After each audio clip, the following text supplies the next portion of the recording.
Hey everyone, I'm here with a 2020 Audi A4 Premium Quattro, and today I just want to do a little overview on how to reset the transmission and engine control modules on pretty much all of the drive-by-wire throttle Audis and VW products from late 90s until now.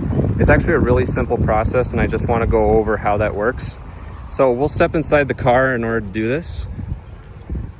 This will help resolve any shifting issues that you have, including issues when it comes to shift quality or stumbling at low speed. So basically what you want to do, lock the doors here. So now that you're inside the vehicle, what you're going to do is you're going to turn on the ignition. You're not going to actually start the vehicle, you're just going to turn on the ignition. You don't need to have your seatbelt on or anything, and then you want to wait about 10 to 15 seconds for all the lights to come off, go off, infotainment to start up, kind of get everything warmed up and started. Now what you're going to do is you're going to floor the accelerator all the way down to the detent, which is the kick down switch, and then you're going to hold that for about 15 to 30 seconds. Any time over 15 seconds is fine. I've heard 15 or 30 seconds online, so I'm going to do 30 seconds just to be on the safe side. And basically after you hold this, it's basically resetting the modules inside the transmission and the engine control module right now. And this will not flood the engine because it is not opening up like the intake or any of the fuel lines or anything as part of this, so you don't have to worry about that. But basically it's a quick system in order to fix any bugs that you have and drivability at low speed, especially if you have hesitation from the transmission. So what I'm going to do now is I'm going to turn off the ignition, and then I'm going to remove my foot from the accelerator. And now I'm going to wait for about 3 minutes. And after about 3 minutes, we're going to start it up, and then the transmission control and engine control modules will be reset. Right, we've now waited 3 minutes, and the recommendation is just to wait a few minutes. 3 minutes is a few minutes to me.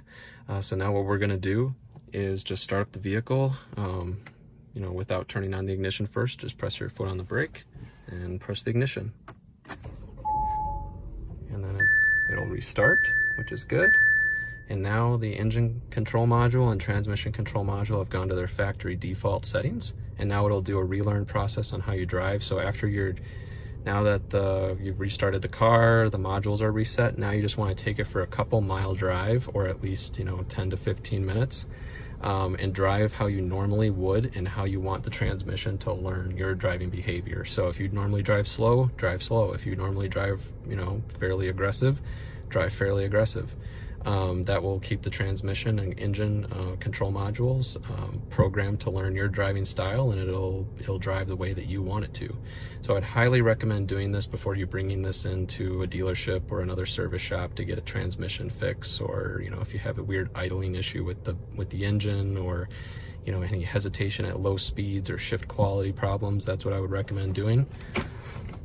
So I'll step outside the vehicle one more time.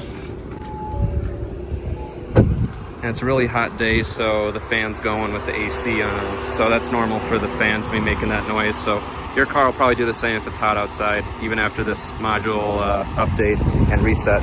So I hope you guys learned something today, and this should take care of a few transmission issues if you have them. So I'd recommend trying this out before you go into the shop to have it looked at. Again, take a look at other videos online in addition to this reset, because there's a few online that don't wait 3 minutes after you restart the car. Sometimes they just go straight from having the ignition on, taking your foot off the accelerator, to restarting it right away. So if this doesn't fix your problems, try doing it that method next. And if you still have issues, that's when I would bring it in to be looked at by a professional technician. But try this first. So I hope you guys learned something today, and if you have any questions or comments, put them in the section below. Thanks for watching, and have a good day.